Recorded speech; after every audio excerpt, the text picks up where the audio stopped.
오늘 본문에 온유한 사람이 복이 있다고 말했는데 이런 세상 속에 온유함이라는 것이 끼어들 여지가 없는 겁니다. 운전하는 사람들은 잘 알 거예요. 조금만 운전을 서툴게 해도 어떤 일이 벌어집니까? 빵 클락션을 눌러버리고 말고요. 가끔가다 보면 차에서 내려서 다투는 사람들의 모습을 보기도 하고요. 뿐만 아니죠. 거기서 좀 더 지나쳐서 요새는 어떤 일이 벌어집니까? 운전만 좀 서툴면 보복 운전한다고. 그래서 그거 금지하는 법도 만들어졌잖아요. 왜 그래요? 사람들이 살아가는 삶이 그만큼 거칠어졌다는 겁니다. 삶의 형편은 편해졌는데 성격은 점점 더 거칠어져 가고 있는 겁니다.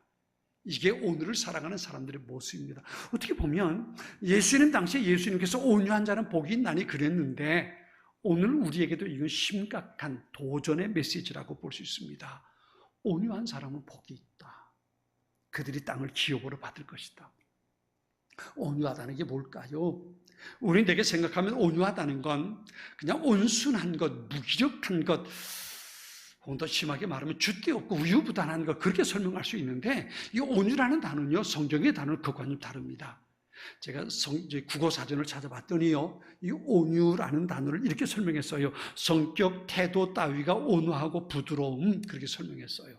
그런데 성경의 단어인 헬라어의 온유라는 말은요, 이 프라우스라는 말이 단어거든요. 이 말은 어떤 의미를 가지고 있냐면 힘이 잘 조절된 내면적인 특성, 그랬어요. 이게 어떤 의미냐면 이런 거예요.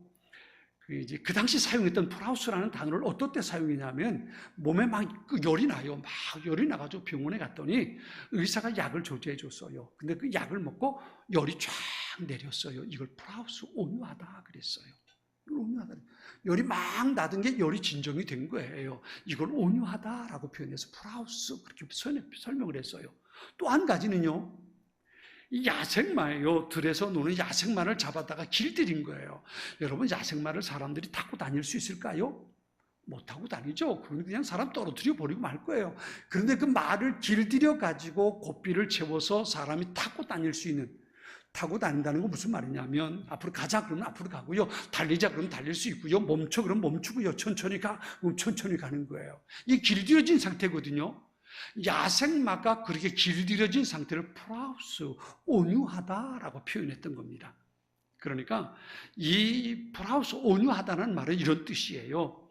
힘과 능력을 가지고 있어요. 그런데 그것을 적절하게 조절해서 사용할 수 있는 능력을 가지고 있는 것, 그것을 온유하다라고 말한 겁니다. 전에 한번 텔레비전에서 그런 모습을 봤습니다. 포크레인 기사가 포크레인 끝에다가 과도를 하나 달고 그걸 가지고 사과를 깎는 거예요. 와, 전 정말 기술이 대단하죠. 운전 기술이 대단하잖아요.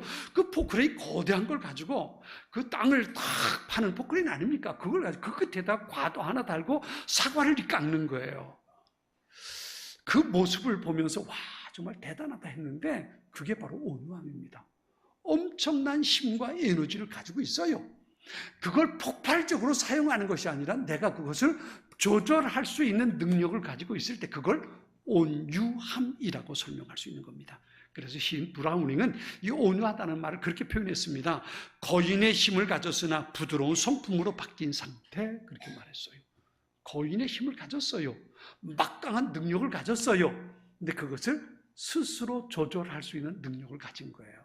이게 바로 온유함이라고 말하는 겁니다. 그래서 성경은 대표적으로 온유에 대해서 설명하면 두 사람을 들자. 한 분은 예수님이에요. 예수님이 이렇게 말씀하시죠. 마태복음 11장에 보면 수고하고 무거운 짐진 자들아 다 내게로 오라. 내가 너희를 쉬게 하리라. 나는 마음이 온유하고 겸손하니 나의 멍에를 메고 내게 배우라. 그러면 너희 마음이 쉼을 얻으리라 그랬어요. 나는 온유하다. 만일에 예수님이 온유하지 않고 거칠은 성격을 가지고 계셨다면 어떻게 됐을까요? 아마 우리 여기 살아남아 있는 사람 아무도 없을 거예요. 우리가 주님 앞에 죄를 지을 때마다, 말씀을 어긋날 때마다 하나님께 천둥번개 쳐가지고 우리를 심판하신다면 말이지요. 우리 어떻게 되겠어요? 살아남을 사람 없고요. 그 번개 때문에 탁 맞아가지고 다 대머리들 꺾고요. 그죠? 그런데 그런 우리를 위해서 예수님 어떻게 하셨어요? 괜찮아. 내가 대신 죽을게. 그죠? 이게 십자가 아닙니까? 이게 예수님의 온유함을 우리에게 보여주는 소중한 내용이란 말이에요. 아무리 예수님께서 겟세마네 동산에서 기도하시고 스승을 팔아버린 유다가 제자가 예수님을 체포하기 위해서 군인들 데리고 쫓아왔잖아요. 근데 그들 앞에서 예수님을 지키기 위해서 베드로가 했던 일이 있습니다. 가지고 있던 단도를 꺼내가지고 예수님을 잡으려던 사람이 귀를 잘라버렸어요. 근데 예수님 그러시잖아요. 베드로야, 내 칼을 칼집에도로 집어넣으라. 그러면서 이렇게 말씀하십니다. 마태복음 26장 53절에 보면 내가 아버지께 청하기만 하면 12개 여단의 군대보다 더 많은 천사들을 당장 보내주실 수 있다는 것을 너는 모르느냐 그랬어요. 그 말이에요. 내가 천군 천사 데려다가 저놈들 다 막을 수 있어. 난 다 그렇게 할 수 있어. 내게 그런 능력이 있어. 그런데 내가 그것 하지 않는 거야. 이게 바로 온유함입니다. 능력을 가지고 있지만 그 능력을 내가 조절할 수 있는 거예요. 성경에도 보면 모세도 그렇게 말합니다. 온 천 지면의 모든 사람들보다 모세의 온유함이 더 컸다 그랬어요. 모세의 온유함. 이게 바로 능력을 가지고 있지만 그 능력을 스스로 조절할 수 있는 능력을 가지고 있는 것, 그게 바로 온유함입니다. 그래서 이 온유함이요, 드러나는 모습이 두 방향이에요. 하나는 다른 사람들과의 관계예요. 온유함을 가지고 있는 사람들은 다른 사람과의 관계에서 어떻게 살아가냐 하면요, 다른 사람들을 대할 때 부드럽게 대합니다. 이 영어 성경에 보면 이 온유라는 단어를 미크네스라는 단어로 썼거든요. 이 말은 온순하다는 의미를 가지고 있습니다. 그러니까 온유한 사람은 다른 사람을 대할 때에 부드럽게 사람을 대한다는 겁니다. 다른 사람들에게 내가 어떤 일에 대해서 반응할 때에 내가 즉각적으로 반응하는 것이 아니라 부드럽게 그것을 조절해서 반응한다는 거예요. 사람은 누구든지 거칠게 대하면 거칠게 반응하기 마련이지요. 그러나 부드럽게 대하면 부드럽게 반응하기 마련입니다. 여러분, 사소한 일에 목숨을 걸려고 애쓰지 마세요. 내가 어떻게든 이길 거야. 그런다고 해서 꼭 이기는 것만은 아닙니다. 아무리 내가 화가 나고 내가 정말 억울한 일이 있어도 그것 때문에 내가 즉각적으로 반응한다고 문제가 해결되는 것은 아니라는 겁니다. 힘겹게 싸워서 이기고 나면 과연 남는 게 뭐가 있을까? 그 속에 남는 건 별로 없어요. 여러분 잊지 마세요. 이기는 것보다 더 좋은 게 뭐냐면 좋은 관계를 유지해 가는 거예요. 어느 분이 제게 그런 얘기를 했어요. 한번 제게 상담을 좀 했으면 좋겠다고 그래서 오라 그랬더니 그 얘기를 합니다. 이런 일이 있는데 이건 내가 한번 결판을 내려고 합니다. 정말 억울한 일이더라고요. 정말 어마어마하게 큰 일인데 굉장히 억울한 일을 당하게 됐어요. 제가 물었습니다. 그 일이 해결되고 나선 어떻게 되고 싶습니까? 그랬더니 그래도 친구인데요. 같이 친구인데 좋은 관계 해야지요. 그렇게 좋은 관계를 이루려면 어떻게 해야 하는지 잘 생각하세요. 그리고 얘기를 끝냈어요. 그래요. 내 마음속에 있는 내 생각대로 판단하고 행동하는 건 결코 지혜롭지 못하는 거예요. 이기는 것보다 더 좋은 건 좋은 관계를 유지해 가는 겁니다. 그러니까 온유하다는 건 다른 사람과의 관계 속에서 부드럽게 대하는 거예요. 그러려면 그를 존중해 줄 수 있어야 합니다. 인도 격언에 그런 말이 있어요. 그 사람의 신발을 신어보기 전엔 그 사람의 발걸음을, 그 사람이 걸어가는 걸음걸이를 비판하지 마라 그랬어요.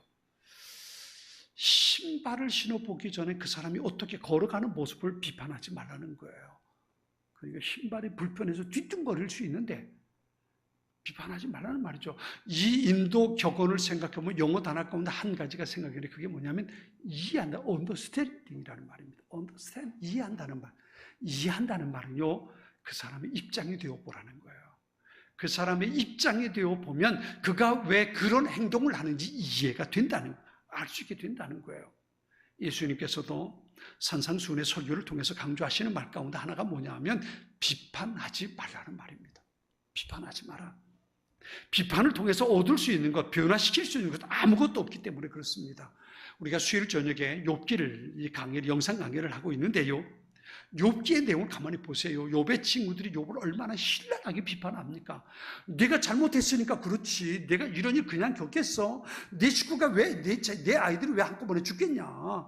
내 재산 왜 한꺼번에 하나님이 다 없애버리겠어? 내가 하나님 앞에 죄 지었으니까 그렇지. 너 회개해. 얼마나 가슴 아프게 칼을 들댑니까? 근데 그것 때문에 욥이 변하나요? 욥은 더 큰 상처만 얻을 뿐이라는 겁니다. 온유한 사람은 잘못을 지적하고 비판하기보다는 그 사람의 의도를 이해하고 인정해주고 존중해 줄 수 있는 사람이라는 겁니다. 그런 거예요. 마음은 그런데 그게 아니었구나. 이 생각, 그죠? 이해해 주는 것. 그 사람의 입장이 되어주는 겁니다. 째려보지 않고 함께 어울릴 수 있는 넉넉한 마음을 가지고 있는 것. 그게 온유함이라는 거예요. 그래요. 온유한 사람은 다른 사람을 존중해주고 수용할 줄 아는 사람이라는 겁니다. 온유함이란 그렇게 관용, 넓은 마음을 가지고 사는 거예요. 이 온유함을 가지고 하나님을 바라볼 때는 어떻게 살까요?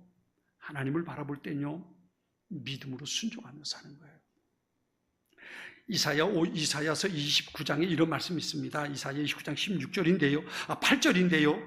그러나 여호와여 주는 우리 하나님이시니 우리는 진흙이요 주는 토기장이시니 우리는 다 주의 손으로 지으신 것이라. 그리고 뒤에 29장 16절에 이런 말씀이 있어요. 지음을 받은 물건이 어찌 자기를 지은 자에 대하여 이르기를 그가 나를 짓지 아니하였다 하겠으며 빚음을 받은 물건이 자기를 빚은 자에 대하여 이르기를 그가 총명이 없다 하겠느냐 그랬어요. 무슨 말이냐면 토기장이가 진흙을 가지고 그릇을 만드는데 그 그릇이 만들어진 그릇이 자기를 빚은 토기장이에게 불만을 표시할 수 없다는 거죠.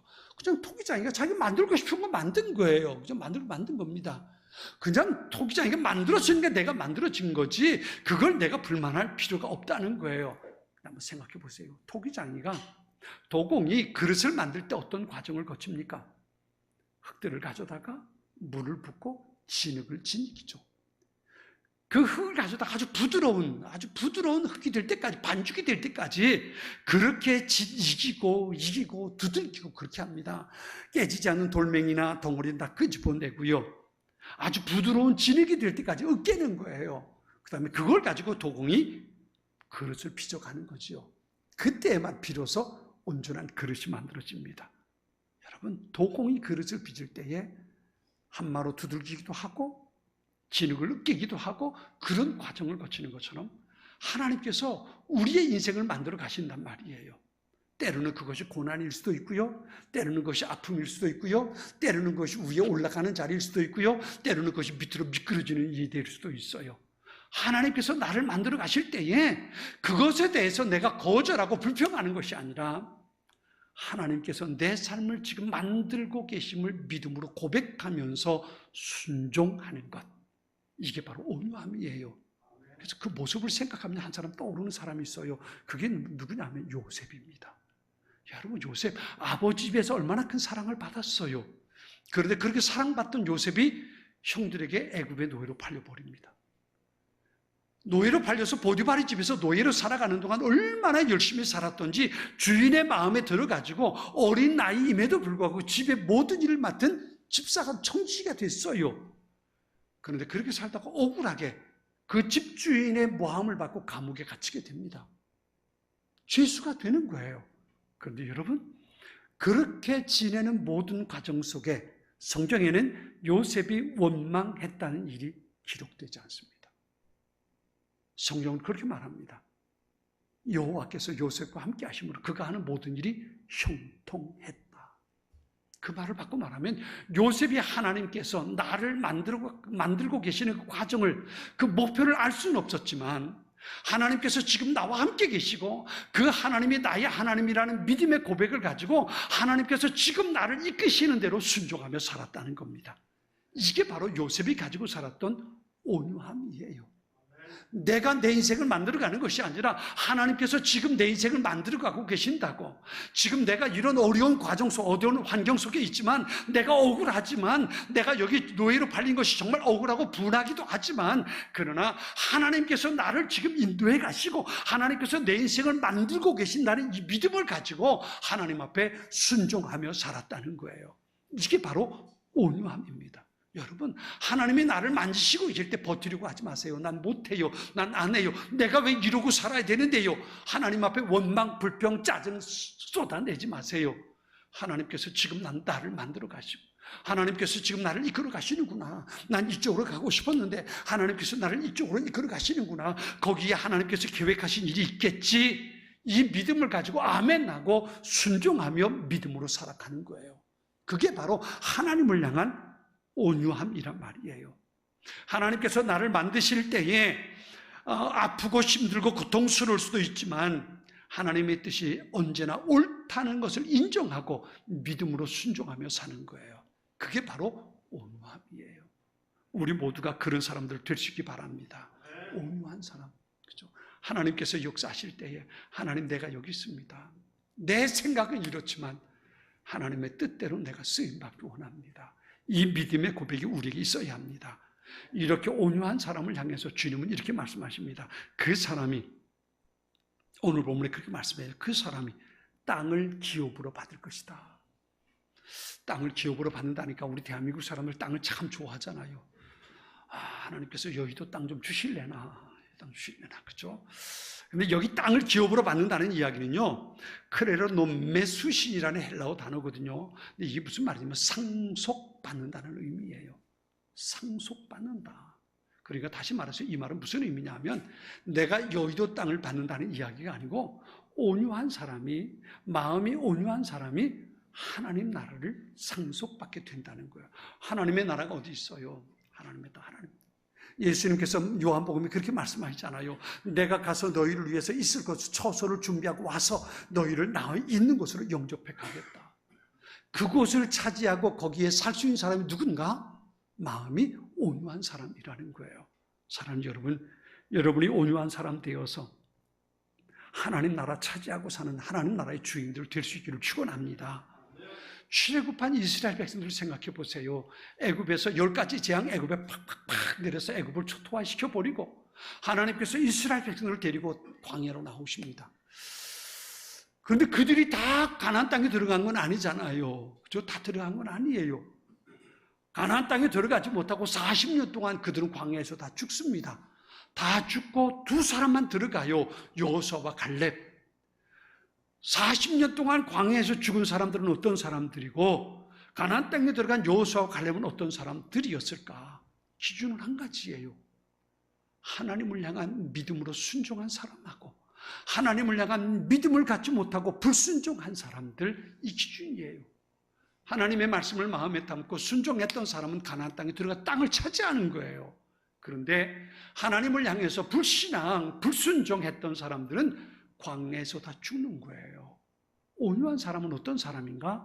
하나님의 말씀을 마음에 담고 하나님의 말씀이 언제나 옳습니다. 내가 생각하기엔 내가 지금까지 살아온 경험에 의하면 이렇게 사는 것이 좋을 수 있을 것 같은데, 그러나 하나님의 말씀이 언제나 옳습니다. 이 믿음의 고백을 가지고 순종하며 사는 사람, 그 사람이 온유한 사람이란 말이에요.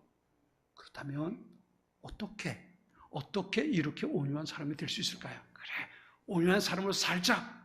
이게 될까요? 가끔 그런 사람을 봐요. 그래, 해보자. 그런다고 될 수 있는 일이라면 모든 사람이 다 했지요. 그죠? 다 했지요. 온유한 사람이 된다는 건요, 내 의지도 중요하지만 또 다른 것들이 중요해요. 두 가지를 말씀드리고, 하나는요, 온유한 사람이 되는 첫 번째 비결은 깨달아야 돼요. 무엇을 깨달아야 되냐 하면요, 우리 지난번에 팔복의 말씀 가운데 첫 번째와 두 번째 복을 통한 깨달음이에요. 어떤 거예요? 나는 아무것도 할 수 없는 사람인데, 이 깨달음. 나는 죄인 중에 괴수인데, 이거 깨달은 사람이에요. 내가 가지고 있는 것은 하나님 앞에 아무 가치 없는 것들인데, 내겐 정말 하나님의 은혜 아니고는 살 수 없는 삶인데, 이것을 깨달은 사람이 온유함을 갖게 되는 겁니다. 하나님 앞에 내가 아무리 착하게 살려고 최선을 다했지만 여전히 나는 죄인일 뿐이고, 내가 말씀대로 살려고 애를 써봐도 내가 지나온 과정을 돌이켜보면 난 여전히 죄 가운데 살아온 흔적들 뿐이고, 이걸 깨달은 사람, 그 사람이 하나님 앞에 나는 죄인입니다 애통해 할 때 비로소 그가 온유한 사람이 될 수 있는 겁니다. 내가 저 사람보다 낫다고요? 천만에요. 주님께서 볼 땐 도끼 객긴이에요. 뭐 다르겠습니까? 그죠? 주님 앞에 설 때에 누가 더 낫다고, 내가 저 사람보다 낫다고 얘기할 수 있는 게 어디 있어요? 우리 모두 주님 앞에 죄인일 뿐이지요. 죄인일 뿐이지요. 하나님 앞에 서 보면 자랑할 것도 내세울 것도 없는 게 우리의 모습일 수밖에 없는 겁니다. 내 죄가 얼마나 큰지 이것을 깨닫는다면 내가 주님 앞에 섰을 때 어떻게 다른 사람을 향해서 손가락질할 수 있겠습니까? 10억 원을 빚졌다가 탕감 받았는데 어떻게 100만 원 내게 빚진 사람을 향해서 멱살잡이 할 수 있겠습니까? 내 죄가 얼마나 큰지 깨달았다면, 그래서 주님께서 나 때문에 십자가를 지실 수밖에 없었다는 것을 내가 깨닫게 된다면 우린 하나님 앞에서 온유한 사람이 될 수밖에 없는 겁니다. 이것이 깨달음을 통해서 은혜가 온유한 사람이 되는 거예요. 또 한 가지는요, 우리가 온유해지는 또 한 가지 비결이 있어요. 에스겔 선지자를 통해서 볼 수 있는데 에스겔 36장 26절에 이렇게 말씀하십니다. 우리말 성경을 이렇게 번역해서 제가 적어놨는데요. 내가 너희에게 새로운 마음을 주고 너희 안에 새로운 영을 줄 것이다. 내가 너희 육신으로부터 돌과 같이 굳은 마음을 없애고 너희에게 살처럼 부드러운 마음을 줄 것이다. 그랬어요.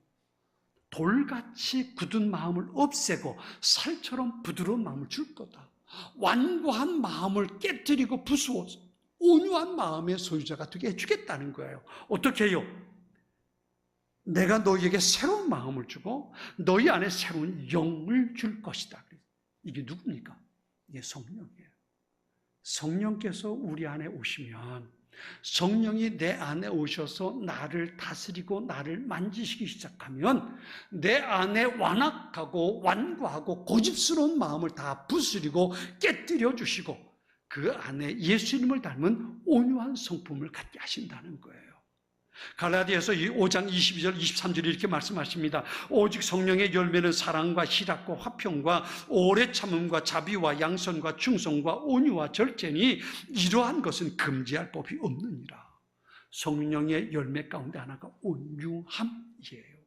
여러분, 그러니까 내가 성령의 다스림을 받고 살면 예수님을 닮은 온유한 삶을 우리가 살게 되는 거예요. 결심했어. 지금부터 내가 온유하게 살아야지. 그런다고 되는 게 아니고요. 성령께서 내 안에 오셔서 나와 동행하시면서 나를 다스리기 시작할 때 비로소 내가 예수님을 닮은 온유한 성품의 소유자가 될 수 있다는 겁니다. 아무리 모나고 난폭한 사람일지라도 성령이 충만해지면 그는 예수님을 닮은 온유한 성품의 소유자가 되는 겁니다. 성령이 임하는 것과 성령이 충만한 것은 다른 거예요. 성령이 충만하면 그분에게 내 삶의 주도권을 다 드리는 것을 말합니다. 이것이 성령의 충만함이에요. 그럴 때 성령이 우리를 다스리고 만족하시는 거예요. 사람마다 태어날 때 가지고 나오는 기질이라는 게 있습니다. 이 기질을 말하는 게 아닙니다. 성령의 열매는 성품입니다. 내가 살아가면서 내게 나타나는 삶의 모습, 태도를 말하는 겁니다. 내가 누군가와 오래 살면 그 사람을 닮아가는 것처럼 내가 성령과 동행하며 살기 시작하면 내가 하나님을 닮아가게 된다는 겁니다. 그렇게 만들어진 것이 바로 성령의 열매인 온유한 성품입니다. 오늘 예수님이 이렇게 말씀하십니다. 온유한 사람은 행복합니다. 그 사람이 하나님 나라를 받을 것입니다. 사랑하는 여러분, 우리 모두가 그런 사람들 될 수 있기를 바랍니다. 하나님 나라를 소망하고 꿈꾸고 그 하나님 나라의 기대를 가지고 사는 성령 하나님께서 내게 오셔서 나를 온유한 사람으로 만들어 주셔서 천국에 합당한 사람으로 만들어져가는 그런 삶이 우리 모두에게 있게 되기를 바랍니다. 사랑하는 여러분, 원치 않는 불편한 일이 일어났을 때 여러분은 어떻게 반응하고 어떻게 그 일을 처리하고 살아갑니까? 여러분과 불편한 관계 속에 있는 사람들에게 여러분은 어떤 태도를 보이고 있습니까? 여러분과 생각이 다른 사람들을 대할 때에 여러분은 그 사람들을 어떻게 이해하려고 애쓰고 있습니까? 내게 해를 입히고 상처를 준 사람일지라도 그 사람에게 여러분은 용납하고 관용을 베풀고 있습니까? 행여나 여러분을 아프게 한 사람을 향해서 그 사람을 향해서 칼을 들이대고 비난하고 정죄하며 살고 있지는 않습니까? 실수하고 허물이 있는 사람을 향해서 비난하고 정죄하는 것이 내가 그를 부드럽게 대하고 이해하는 것보다 훨씬 더 편하게 여기고 있지는 않습니까? 하나님께서 나를 만들어 가시는 모든 순간들마다 내가 정말 하나님 내가 여기 있습니다. 나를 만들어 주십시오. 주님 앞에 드리고 살아가는 우리의 삶이 되고 있습니까? 다시 한번 우리의 모습을 돌이켜볼 수 있어야 합니다. 지금은 선교 헌금 시간입니다. 이 예배를 통해 삶 가운데 은혜와 회복이 충만하시길 간절히 기도합니다.